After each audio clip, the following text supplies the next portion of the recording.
नमस्कार दोस्तों, आज हम पढ़ेंगे नागराज और पौना शैतान। आओ शुरू करते हैं। टीपू की तलवार। नागराज, यह टीपू की तलवार है, इससे तुम नहीं बच सकोगे और फिर मैं तुम्हारी गर्दन उपहार में दूंगा पौने शैतान को। नागराज सोच रहा है, उफ, मैं हिल भी नहीं पा रहा हूँ इस चमत्कारी तलवार के आगे। अच्छा, ये चमत्कारी तलवार है। बिली मोरा। वडोदरा का एक खुशगवार दिन। मशहूर शख्सियत प्राणलाल भोगीलाल का विंटेज कारों का जखीरा। यह कारें मुझे जान से ज्यादा प्यारी। तभी अरे यह गंदा सा नेवला कहाँ से आ गया? हिस हिस और ओह, गायब हो गया कम वक्त। लेकिन नेवले सिकांगी के साथ गायब हो गया कारों का जखीरा भी। हाय, मैं बर्बाद हो गया, लुट गया, तबाह हो गया। यह दृश्य है बम्बई के हांगकांग एंड शंघाई बैंक के वॉल्ट रूम का, जिसके वॉल्ट में विश्व का तीसरा सबसे बड़ा हीरा जैकब, जो कि हैदराबाद निजाम के बड़े खजाने का एक हिस्सा है, लावारिस सा पड़ा है। अच्छा, खजाने भरे भाई। उस दिन अचानक उस वॉल्ट रूम में एक रहस्यमय चीज दिखाई दी। यह नेवला वॉल्ट रूम में कैसे आ गया? गार्ड ने उसे संगीन घूंपनी चाहिए, किंतु सिकांगी नेवला गायब हो गया वहां से।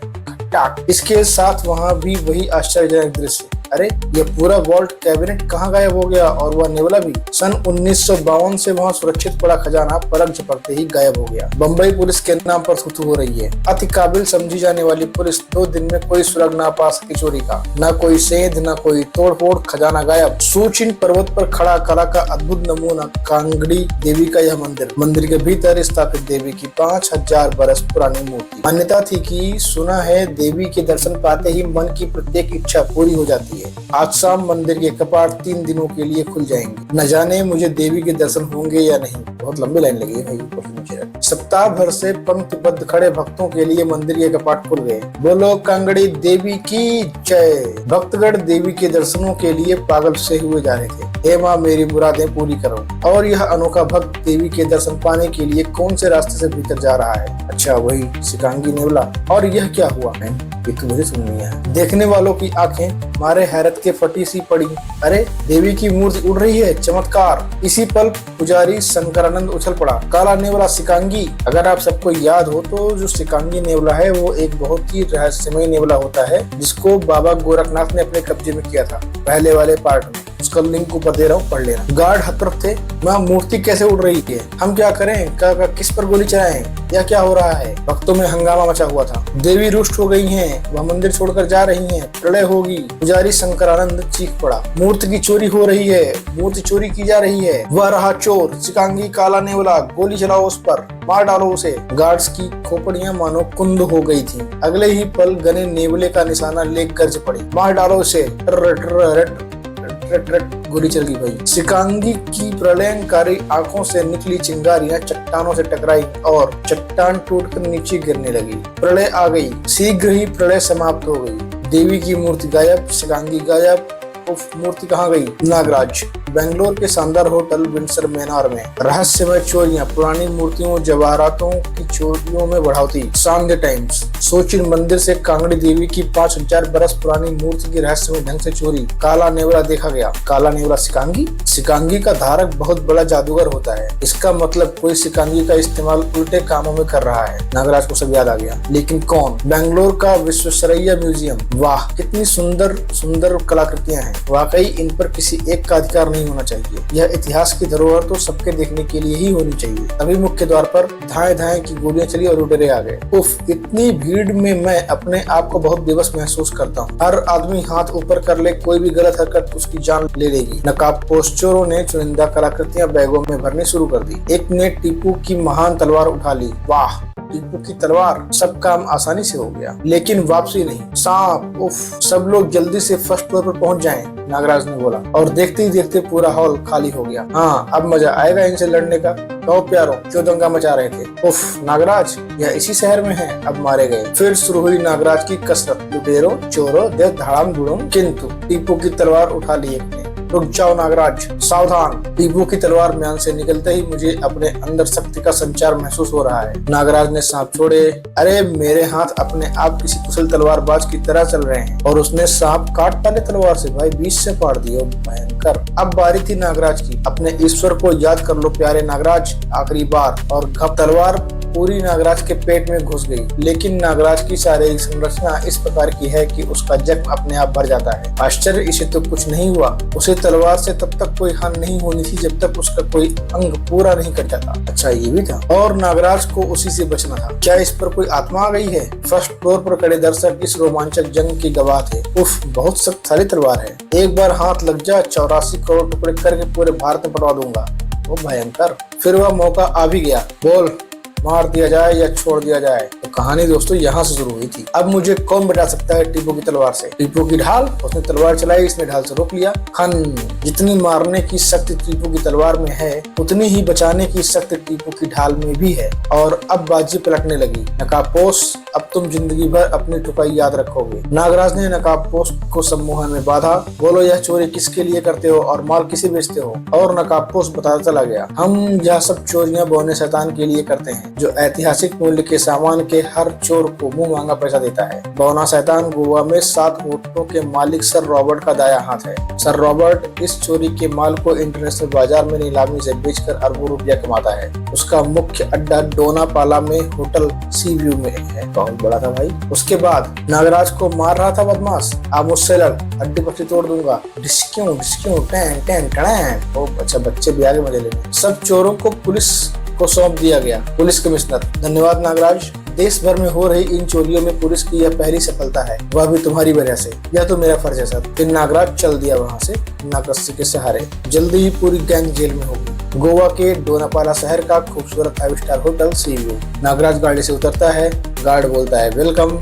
नागराज कहता है थैंक यू। नागराज होटल के रिसेप्शन पर पहुंचा। Hello, good morning, what can I do for you sir? Hi, good morning, I want a room on top floor. Nagraj ने अपने कमरे में आते ही होटल के मैनेजर को बुलाया। कहिए सर, मैं आपकी क्या सेवा कर सकता हूँ? मैं बौना शैतान से मिलना चाहता हूँ। मैनेजर बुरी तरह चौंक पड़ा। यह आप क्या कह रहे हैं सर? बिग बॉस किसी से नहीं मिलते। मिलेंगे, जरूर मिलेंगे मिस्टर मैनेजर। सॉरी सर, हम आपकी कोई सहायता नहीं कर सकते। उसे मुझसे मिलना ही पड़ेगा, वरना मैं इस होटल की ईंट से ईंट बजा दूंगा, उसका धंधा मंदा कर दूंगा। फिर मैनेजर वहां से चला गया। उसी रात से होटल में हंगामा मचना शुरू हो गया। बचाओ सांप। होटल के हर कर्मचारी का यही हाल था भाई। किचन, गार्ड, सब जगह सांप ही सांप। रिसेप्शन पर भी गॉड हेल्प मी। कुछ ही देर बाद होटल में भगदड़ मच गई। सारे होटल कर्मचारी होटल छोड़कर भाग गए। बिग बॉस को बुलाना ही पड़ेगा। सपेरे बुलाओ, पुलिस बुलाओ। और सुबह तक कोई भी इंतजाम न होने की वजह से पूरा होटल खाली हो चुका था। कमाल है, पूरे होटल में एक भी कर्मचारी नहीं है। रिसेप्शन भी खाली है। किसी ने पैसे भी नहीं लिए। लगता है होटल में बम फटने वाला है। कुछ ही देर बाद बौना शैतान का काफिला वहां आकर रुका। उसे बुला कर लाओ डेथ रिंग में। मिस्टर नागराज, आपको बिग बॉस ने याद किया है। चलिए। डेथ रिंग के बीच पर बना अखाड़ा। वेलकम नागराज। धंधा तो वाकई मंदा कर दिखाया आपने। यह तो शुरुआत है शैतान टिंडे।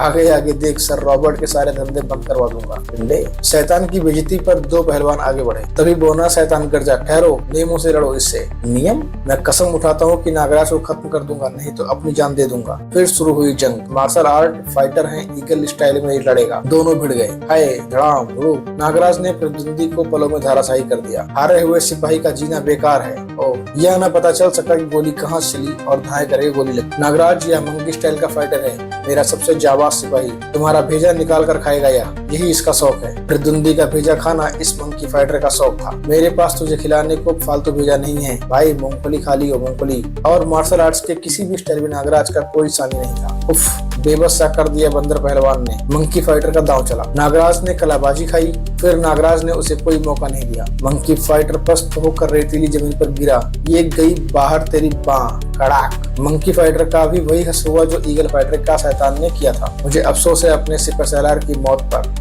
और अब भी यह पता न चला कि गोली बिना रिवॉल्वर की कैसे चली। फिर शैतान ने नया हक सुनाया, सब टूट पड़ो इस पर, खत्म कर दो इसे। टूट गए सब नियम शैतान के। उसे भी शायद नागराज की असीमित ताकत का अंदाजा हो गया था। मार्शल आर्ट फाइटर्स ने नागराज को घेर लिया। हम सब इसे मार देंगे, यह अकेला है। लेकिन नागराज को अकेला समझने की उनकी भूल उन्हें महंगी पड़ी।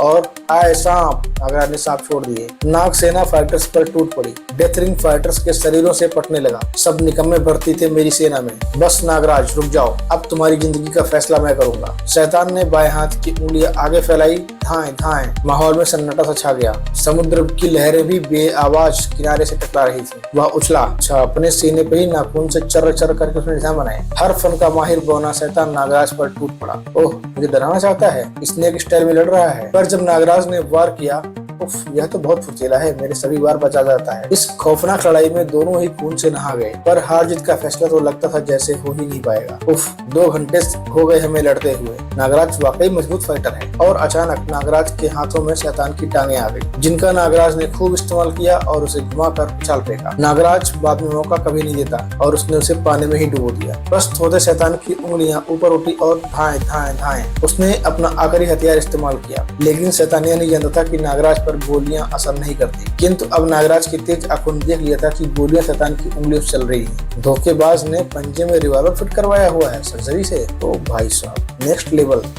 नागराज ने तुरंत उसकी सभी उंगलियां तोड़ डाली। काट! डेथ रिंग शैतान की आखिरी चीज से गूंज उठा। फिर नागराज वहां से गायब हो गया। उधर काले नेवले शिकांगी का आतंक सिर चढ़कर बोल रहा था कि अगले दिन के न्यूज़पेपर में छपे एक विज्ञापन ने धमाका कर दिया। ताजमहल की चोरी, आवश्यकता है आगरा स्थित विश्व के 8वें आश्चर्य ताजमहल की चोरी करने वाले खुर्राट चोरों की पारिश्रमिक यानी कि भुगतान। कुवैत जैसा एक छोटा देश, संपर्क करे कमरा नंबर 420, नकाब पोस्ट, होटल सी मैरिन गोवा। जिसने पढ़ा वही दंग, जिसने सुना हैरान परेशान। नया धमाका, ताजमहल की चोरी। ताजमहल की चोरी असंभव, ताजमहल की चोरी कोई कैसे करेगा? विज्ञापन दाता जरूर पागल है या फिर सनकी। शहर भर में सरगर्मी फैली हुई थी। लीजिए, कुवैत जैसे देश के राजा बनिए। अज्ञात नकाब पोस्ट द्वारा ताजमहल की चोरी का ऑफर, एक देना एक मुझे भी। पुलिस हेडक्वार्टर में खलबली मची हुई थी। यह क्या बेहुदा विज्ञापन छपा है आपके अखबार में? हमारे अखबार में विज्ञापन देने पर रोक नहीं लगी है कमिश्नर साहब। आप चाहें तो लाल किले की चोरी का विज्ञापन दे सकते हैं। बकवास बंद कीजिए।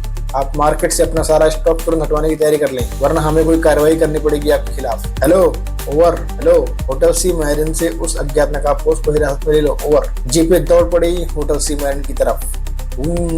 अगले कुछ ही मिनटों में होटल सी मैरिन का घेराव कर लिया गया। कोई भीतर न जाए, ना ही कोई बाहर जाने पाए। आ जाइए इंस्पेक्टर साहब, दरवाजा खुला है। 420 नंबर से आवाज आई। ओह, नकाब पोस्ट। नकाब पोस्ट वाली कुर्सी घूम गई और आप चाहें तो बैठ सकते हैं इंस्पेक्टर। No thanks. यह विज्ञापन देने वाले नकाब पोस्ट तुम ही हो? 100% मैं ही हूँ। तब फिर मुझे तुम्हें हिरासत में लेने का ऑर्डर है।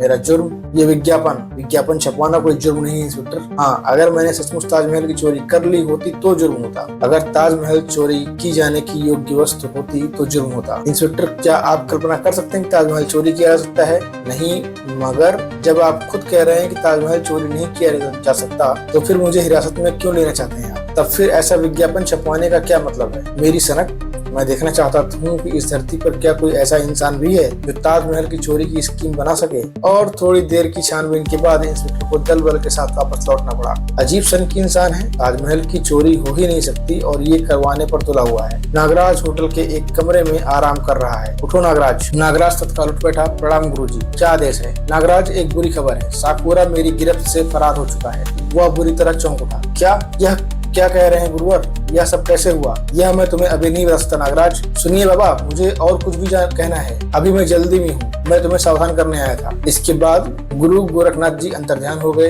नागराज उनसे शिकांगी के बारे में कुछ पूछ न पाया। तो मैंने इससे पहले गेस किया था कि शिकांगी नेवला एक जादू के बाबा गोरखनाथ के पास ही था और ये सही गेस था। आपको पहले का लिंक दे दे रहा हूँ, पढ़ लीजिएगा।